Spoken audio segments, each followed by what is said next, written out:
माननीय अध्यक्ष महोदय, किसान राज्य की अर्थव्यवस्था की रीढ़ है। हमारे किसानों की कड़ी मेहनत और परिश्रम के कारण हरियाणा राष्ट्रीय खाद्य सुरक्षा सुनिश्चित करने में प्रमुख योगदान करता है। सरकार ने किसानों के लाभ के लिए कई कदम उठाए हैं, जिसके परिणाम स्वरूप 2023-24 में कृषि उत्पादन 8.1% की दर से बढ़ा है, जो कि देश में सर्वाधिक है। बीज, उर्वरक, बिजली जैसे इनपुट पर सब्सिडी और विभिन्न योजनाओं के तहत उत्पादन के लिए डीबीटी के माध्यम से सहायता प्रदान की जा रही है। मेरी फसल मेरा ब्यौरा के डिजिटल प्लेटफॉर्म को राज्य के किसानों द्वारा व्यापक रूप से अपनाया गया है।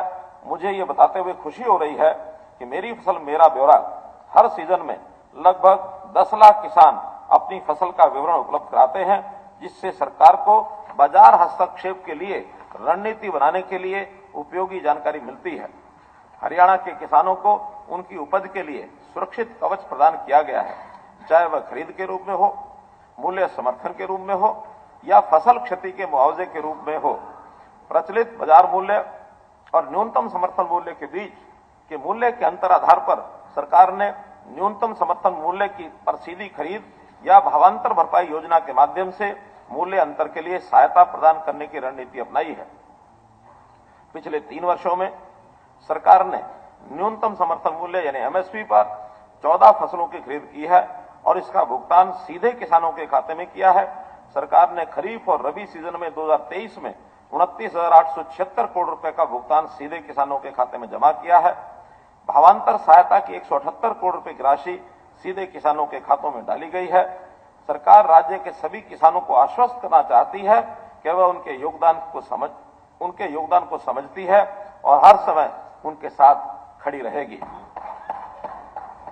सरकार ने प्राकृतिक आपदा से फसलें नष्ट होने पर किसानों को अपने दावे दर्ज करवाने में सक्षम बनाने के लिए ई क्षतिपूर्ति के रूप में एक डिजिटल प्लेटफॉर्म उपलब्ध करवाया है। इससे सरकार किसानों को सीधे सहायता प्रदान करने में सक्षम हुई है, जबकि पूर्व में यह सहायता भूस्वामियों को दी जाती थी। ई क्षतिपूर्ति से शीघ्रता से सत्यापन होता है और दावे भी जल्दी मिलते हैं। वित्त वर्ष 2023-24 में मुआवजे के रूप में अब तक 297 करोड़ रुपए की राशि सीधे किसानों के खातों में जमा कराई जा गई है। वर्ष 2023-24 के दौरान 50,000 एकड़ लवणीय व जल भाव वाले क्षेत्र का सुधार करने का लक्ष्य निर्धारित किया गया था। सब सरफेस एवं वर्टिकल ड्रेनेज टेक्नोलॉजी का प्रयोग करके 52,695 एकड़ क्षेत्र का सुधार किया गया है और इस वर्ष कार्य पर 80 करोड़ 40 लाख रुपए की राशि खर्च की गई है। वर्ष 2024-25 में गंभीर रूप से लवणीय व जल भराव वाली 62,000 एकड़ भूमि का सुधार करने का लक्ष्य निर्धारित किया गया है। मुझे आशा है कि हरियाणा जल संसाधन प्राधिकरण द्वारा चिन्हित बेकार और जल भराव वाली भूमि का अगले 3 वर्षों में सुधार किया जाएगा और खेती के लिए उपलब्ध कराया जाएगा। उर्वरकों और कीटनाशकों के छिड़काव में किसान ड्रोन का बढ़ावा देने के लिए हमने दृश्य के माध्यम से ड्रोन संचालन के लिए 500 युवा किसानों को प्रशिक्षण प्रदान करने की प्रक्रिया शुरू की है। 100 किसानों को ये प्रशिक्षण दिया जा चुका है। पराली जलाने की रोकथाम, प्रदूषण को कम करने की में भी किसानों की सहायता करने के लिए 11,007 फसल अवशेष मशीनें वितरित की हैं। प्रतिवर्ष 1,000 रुपए की प्रोत्साहन राशि प्रति एकड़ दी जा रही है। 14 लाख एकड़ के प्रबंधन के लिए 1,56,000 किसानों को पंजीकरण कराया। 23-24 के दौरान 139 करोड़ रुपए की प्रोत्साहन राशि किसानों में वितरित की गई। पराली जलाने के मामले 67% कम होकर 2303 हो गए हैं। हरियाणा बागवानी फसलों के लिए भी भावांतर भरपाई योजना के अंतर्गत 21 फलों और सब्जियों की फसलों को भावांतर भरपाई योजना में शामिल किया गया है। वर्ष 23-24 के दौरान 41 करोड़ रुपए की प्रोत्साहन राशि प्रदान की गई है।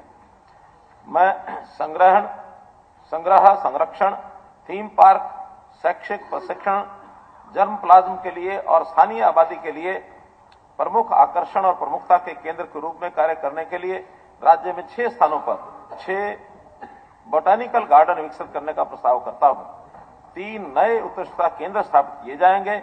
इसमें पंचकुला में कटाई उपरांत प्रबंधन के लिए, हांसी में स्वच्छ रोपण सामग्री के लिए चीका में वर्टिकल फार्मिंग के लिए केंद्र स्थापित किए जाएंगे। माननीय अध्यक्ष महोदय, देश के 2.1% दुधारू पशु हरियाणा के हैं। देश के दूध उत्पादन में राज्य का योगदान 5.19% है। राज्य का प्रति व्यक्ति प्रतिदिन दूध उपलब्धता 1098 ग्राम है, जो राष्ट्रीय प्रति व्यक्ति प्रतिदिन औसत दूध उपलब्धता 459 ग्राम का लगभग 2.5 गुना है। पशुधन मालिकों को उनके घर द्वार पर पशु चिकित्सा सेवाएं उपलब्ध करवाने के लिए नए 8 राजकीय पशु अस्पताल और 18 नए राजकीय पशु औषधालय खोलने का प्रस्ताव है।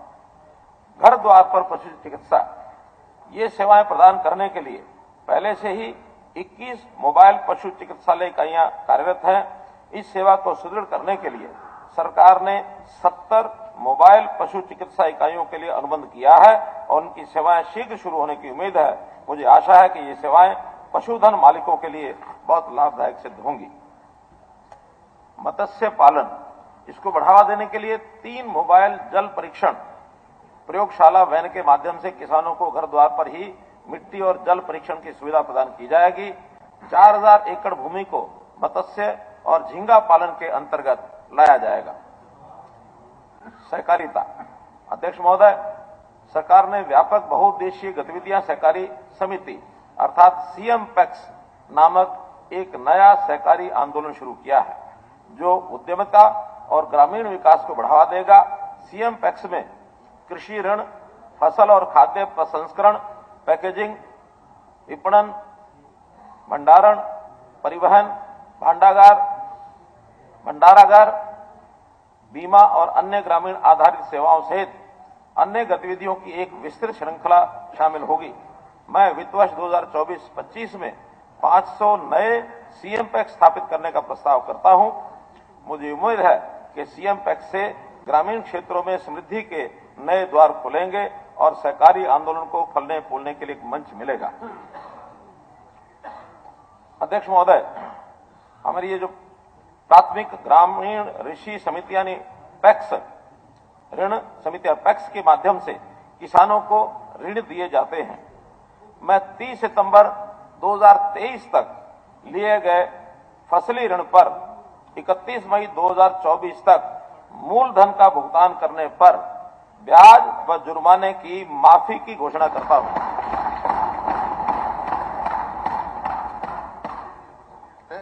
जो समय पर वापस देते हैं ब्याज तो 0%, जो समय पर नहीं देते हैं, मैं समय पर नहीं देते उनकी बात कर रहा हूं। जिनका बैठिए, जो डिफॉल्टर हैं उनकी संख्या भी इस समय 5,47,900 किसान हैं, जिनका मूलधन तो 2140 करोड़ रुपया है, लेकिन उनके पर ब्याज और पेनल्टी इस समय बकाया 1739 करोड़ रुपया हो गई है। इनको 1739 करोड़ रुपए की छूट की घोषणा करता हूं। बात कही है, आज एनएसए क्यों लगा दिया उन पर, शांति प्रिय किसानों पर? आपने आज जो बात हो रही है उस पर चर्चा करेंगे। बजट का सेशन एनएसए मैं पूछ रहा हूं जी, आपने किसानों की बात करें ना, आप मालूम नहीं, किसानों की बात करें, मुझे मालूम नहीं और क्या सोच रखा आपने, क्या नहीं सोच रखा है, लेकिन बजट के बिंदुओं पर बैठे हरियाणा के आप बजट के बिंदुओं पर बात करें हुड्डा जी। बजट का एक नॉर्म्स होते हैं। आज बजट की विषय की चर्चा हो रही है, इसलिए उस बिंदु को रख रहा हूं मैं। नहीं, किसान की बातें अभी चल रही हैं, किसान की बातें चल रही हैं। किसान जितना प्यारा आपको है उससे ज्यादा प्यारा मेरे को है। मैंने स्वयं अपने हाथ से हल भी चलाया है। मैं किसान हूँ, किसान का बेटा हूँ। आज भले ही छोटी किसानी मेरी होगी, मैं किसान हूँ, मैं किसान के दर्द को समझता हूँ, मैं किसान के दर्द को समझता हूँ। ऐसा है कि कल बहुत चर्चा हो ली, अविश्वास प्रस्ताव अच्छा, तो कल इसी पर अभी मैं एक योजना, एक किसान के हित में एक योजना बताई है, वो आपको या तो पच नहीं रही है या आपको मंजूर नहीं है। अपनी अच्छी योजनाओं की सराहना करना सीखें। मैं तो जो लोग ऐसे हैं जो समय पर भुगतान नहीं कर रहे हैं, और ये पहले भी लेके आए हैं, हम ये योजना पिछले 9 वर्ष में एक बार पहले भी लेके आए हैं, आज दोबारा से लेकर के आ रहे हैं कि ऐसे जो डिफॉल्टर किसान जो समय पर भुगतान नहीं कर सके, किन्हीं कारणों से भी नहीं कर सके होंगे, उनका साल के बाद अगर समय पर फसली भुगतान नहीं हुआ होता है तो उनको ऋण भी यानी ब्याज भी लगता है, जुर्माना भी लगता है। वो जुर्माना और ऋण जो है उसके किसानों की संख्या मैंने बता दी, 5,47,900 किसान हैं और उनका जो कुल मूलधन की राशि 2140 करोड़ रुपया है और उनके ऊपर ब्याज और जुर्माना 1739 करोड़ रुपया है। आज उनको दोबारा से ऋण लेने में कठिनाई आ रही है। अब हम स्कीम ला रहे हैं कि अगर ये 30 सितंबर 2023 तक का यानी फसली ऋण जो पिछला लिया गया था उस ऋण को यदि अगली फसल के समय 31 मई 2024 तक ये जमा करा करके अपने ब्याज और जो उनकी पेनल्टी है उसको माफ करा देंगे, उसके बाद ये दोबारा ऋण लेने के योग्य हो जाएंगे अगली फसल के लिए। एक मुख्यमंत्री जी, एक मिनट। माननीय सदस्यगण, आज सदन में श्री मनीष ग्रोवर, पूर्व मंत्री हरियाणा, अध्यक्ष दीर्घा में उपस्थित हैं। यह सदन उनका स्वागत करता है। मुझे यह बताते हुए भी खुशी हो रही है कि हैफेड ने निर्यात बाजार में सफलतापूर्वक प्रवेश कर लिया है।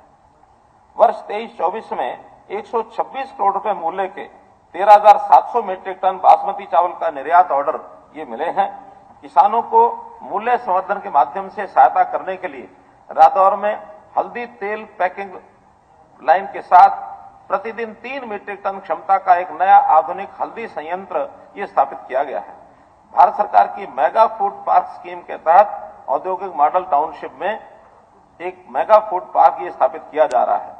मैं वर्ष 2024-25 के लिए कृषि एवं संबद्ध क्षेत्रों और सहकारिता के लिए 7,570 करोड़ रुपए को आवंटित करने का प्रस्ताव करता हूं, जो चालू वित्त वर्ष के 5,449 करोड़ रुपए के संशोधित अनुमान की तुलना में 38.9% की वृद्धि है इसे एक वर्ष में।